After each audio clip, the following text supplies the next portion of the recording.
Hello there, everybody. Hope that you're all doing well. Today, I've had the opportunity of interviewing Wafa Obaidat, who's one of Bahrain's most influential women.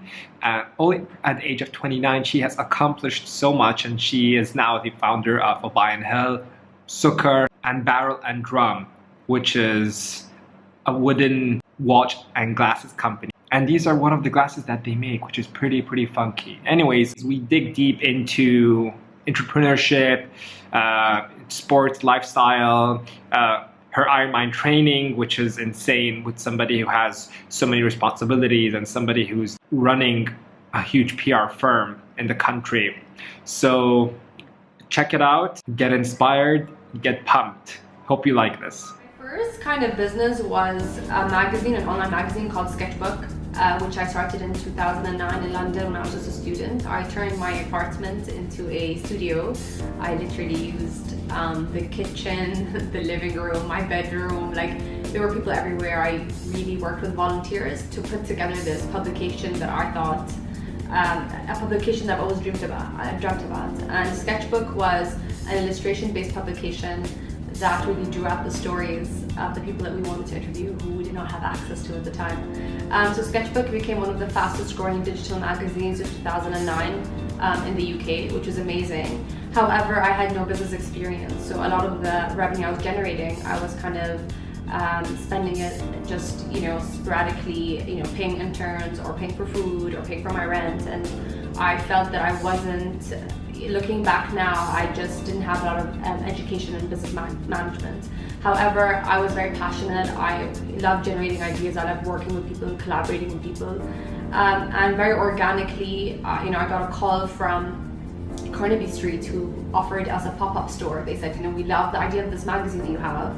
Why don't you pop up in Carnaby Street? And I said, guys, I have a magazine, what would I sell in your store? And they said, come up with something. So I turned this two-story space in Carnaby Street into almost like a walk-in of the magazine. We painted on the walls, we did exhibits of artists every week, and it was just such a labor of love.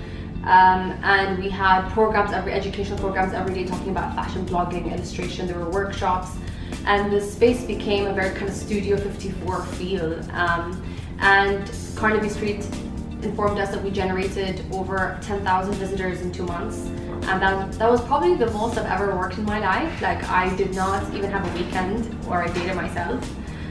What happened was they said, we love your work, and why don't we work with you? And they became my first client, and that was, I pitched for a project that they offered me to handle, and they gave me my first check. Was Carnaby Street contacted me again. They loved what we did with the pop-up shop, and they said, why don't you handle a project for us as a service provider? And I said, sure. And that was my first check that I received. I remember seeing all the zeros and saying, I'm never going to cash this in. I want to frame this check because it was so beautiful. And I think that also gave me a vote of confidence that something I'm offering actually has value.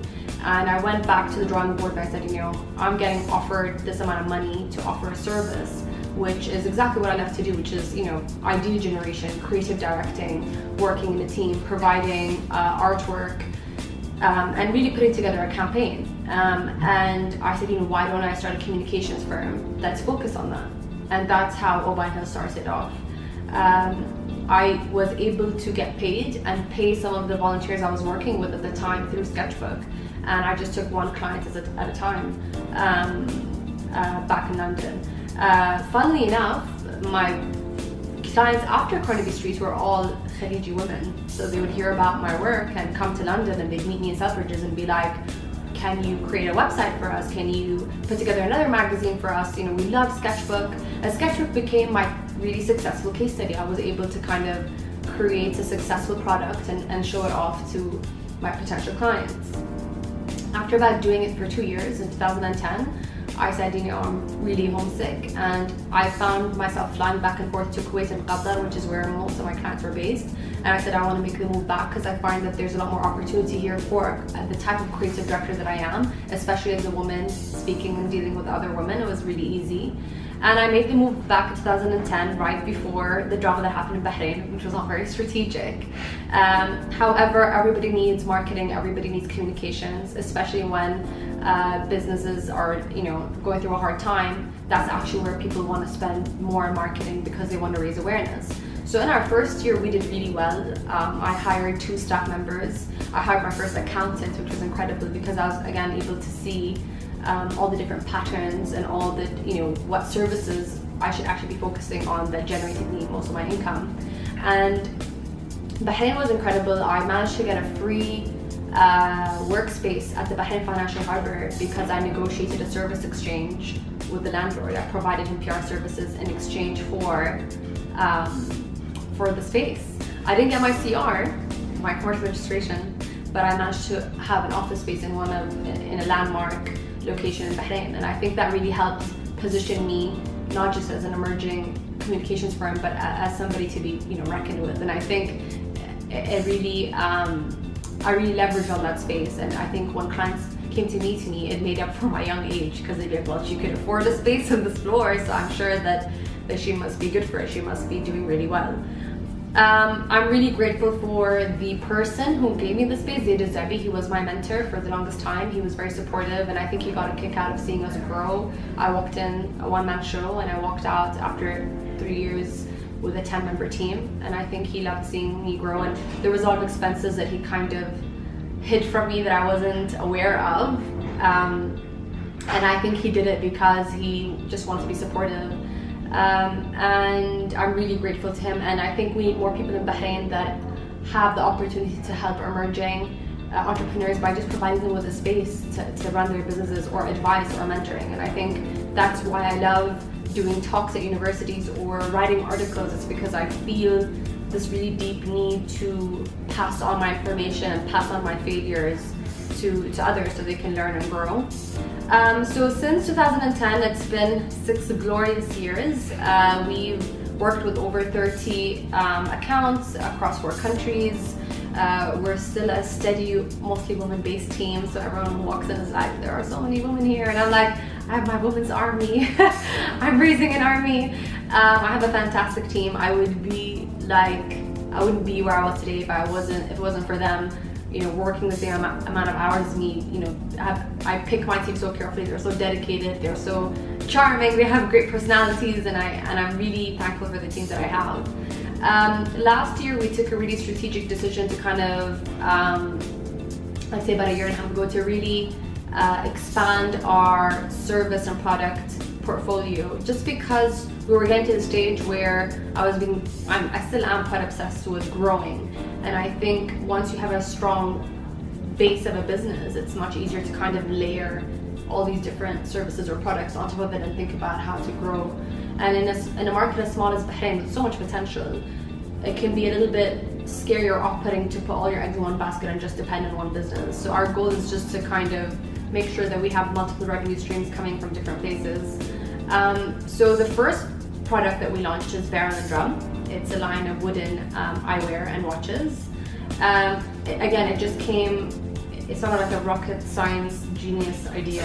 It just came from me buying my own pair of wooden eyewear from a vintage store in London. Coming to Bahrain, it was the one thing that I used to wear everywhere that I went. Everybody would be like, cool shades, people I wouldn't know, and then I broke them and I was so upset I couldn't find another pair in Bahrain. So I just did some research, couldn't find a reasonable brand. I mean, there are different brands in the US and Australia and Europe, but nothing sort of based in Bahrain that made it accessible to customers here. And I just, did my research. We found an amazing supplier, we designed our glasses, branded them, and now they're in over 50 locations in the region, which I'm really excited about, and in Jordan. That's the only space outside of the GCC. Our second brand is called Sukkar. So Sukkar is and the idea came from an amazing store in the UK called Cath Kidston. You can buy anything from Cath Kidston as a gift, and it has all these really cool English prints on them. And we couldn't find, again, something similar in the region where it's taking local prints or local kind of symbols and really glamorizing them.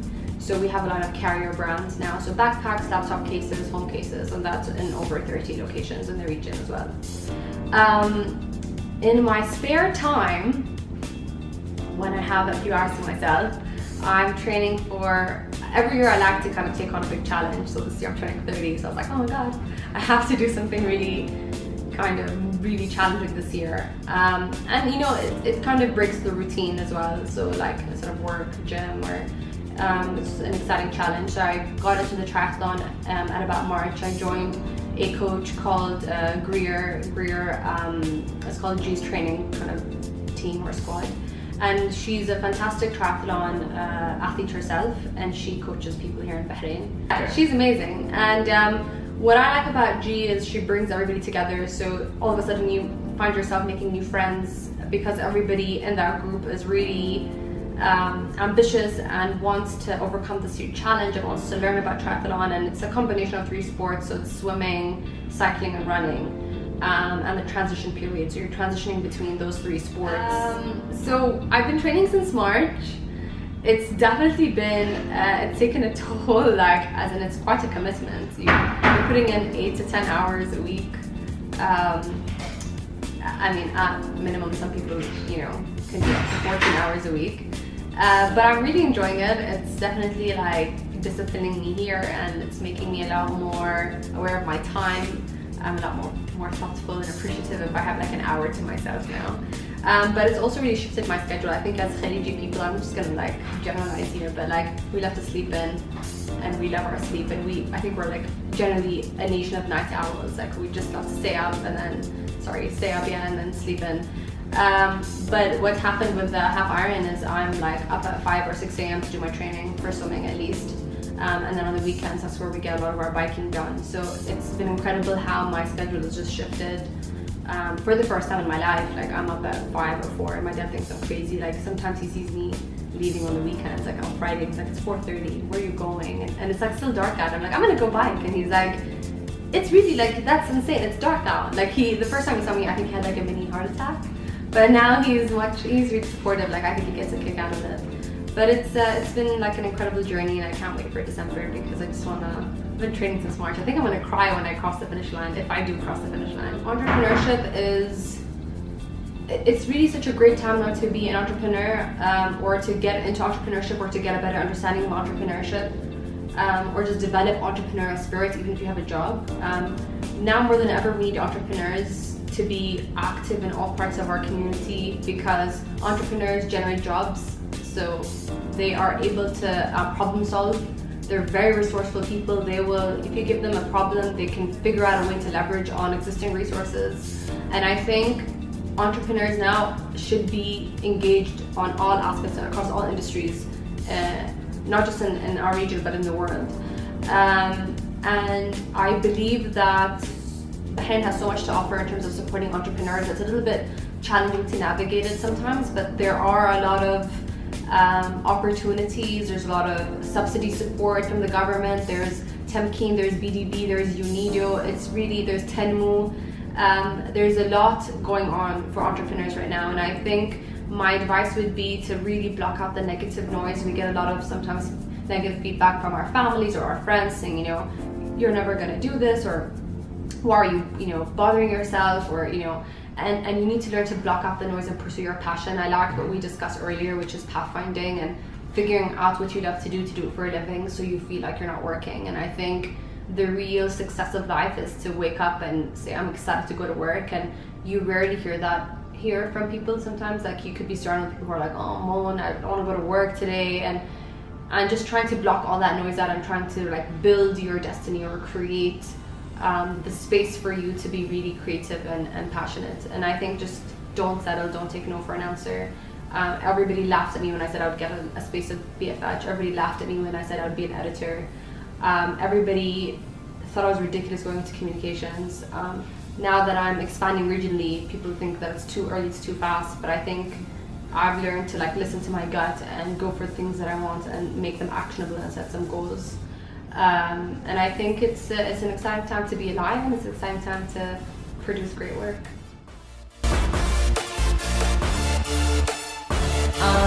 This is not the interview, right? We're just chatting. No, it's not. Okay. Yeah. No. The half Iron is about 70.3 kilometers, which is the one that's happening in Bahrain. It's not kilometers, it's miles. Sorry. It's 70.3 kilometers. Miles. It's not. Oh my god, it's miles. It's 112 kilometers. You're right! Because the 90 kilometers is just the bike. Yeah. I've been saying kilometers for since March. Woohoo! This is the account managers. Hello everybody. This is Hady. Hi. aka Elcott Smoothies. He's doing a little video of our work today. So like the, Oh my god, that is so cool. This is the shisha one. So it's like lots of really cool, fun things. Wow. And then I'll take you to the I'm in love with this place. Oh, really? Yeah. Okay. It's record, and that's all. Okay, where did you record change it? anything. Red. Okay, fine. So hi. Like, I mean, and I think like you don't get a lot of that here. Like I know, like I crave that feeling. Yeah. And produce that. Like it was a part of them, and I think. The love of it, Yeah. Just, and you lose a little bit of it's that. just here, passion. because Yeah. Everyone here is all about getting paid. Like let's just do how much are you paying me? It's like Yeah. It's. I mean, and. Like all these videos for you is just because I think it's fun, and I think that you are interesting and you are ambitious and you are successful. So that's why like all this. Thank you. And that's actually for my first job in the UK. I worked while I was studying, and that was a note from Liza Bruce, who was my first boss. We won the Startup of the Year award, so that's the award right there. It's a really kind of famous award here in Bahrain. It's the first kind of recognized award. It's like our Oscars. It came with a fantastic grant from Tim King to help expand our business as well. It's a contemporary concept store based in Obaidat Mall. We're launching it. Technically a Superman sign here as well. A little. that is cool. Yeah.